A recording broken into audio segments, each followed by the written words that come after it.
272 दस्तखत है। चुनाव आयोग की ढाल बनकर लिखी गई चिट्ठी के जरिए कहा गया है कि वोट चोरी के तथ्यहीन आरोप और तथ्यहीन आरोपों से संविधान पर हमला हो रहा है।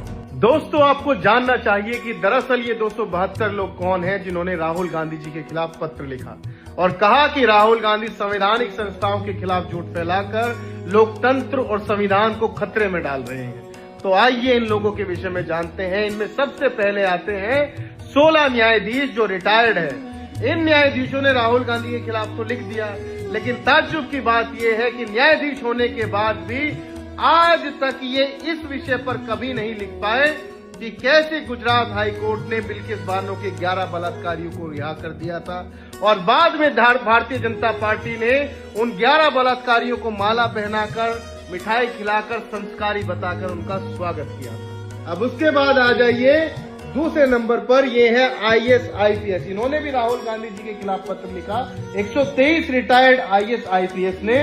लेकिन ताज्जुब की बात यह है कि IAS IPS होने के बाद भी इन्होंने कभी भी वाई पूर्ण कुमार के समर्थन में पत्र नहीं लिखा कि ADGP पद पर रहते हुए एक दलित अधिकारी को केवल इसलिए आत्महत्या करनी पड़ी क्योंकि वो जातीय भेदभाव का शिकार हो रहा था। उसके बाद आ जाइए तीसरे नंबर पर, ये 133 वो लोग हैं जिनका मैं बेहद सम्मान करता हूं क्योंकि ये आर्मी से, सेना से आते हैं। लेकिन ताज्जुब की बात ये है कि ये भी इस कॉन्स्पिरेसी का हिस्सा है जो राहुल गांधी के खिलाफ पत्र लिख रहे हैं।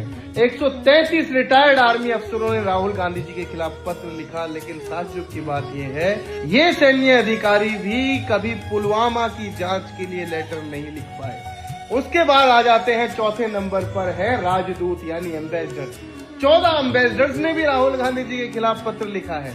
जो लोग आज तक ट्रंप के खिलाफ पत्र नहीं लिख पाए कि ट्रंप बार बार भारत का अपमान कैसे करता है, ट्रंप जंजीरों में जकड़कर भारतीयों को कैसे भेजता है, ट्रंप कैसे टैरिफ थोप देता है, ट्रंप कैसे भारत को असुरक्षित बता देता है, वो एम्बेसडर इस बात को लिख रहे हैं कि राहुल गांधी कैसे चुनाव आयोग के खिलाफ बोल रहा है, जबकि राहुल गांधी ने तो पक्के सबूत दिए हैं।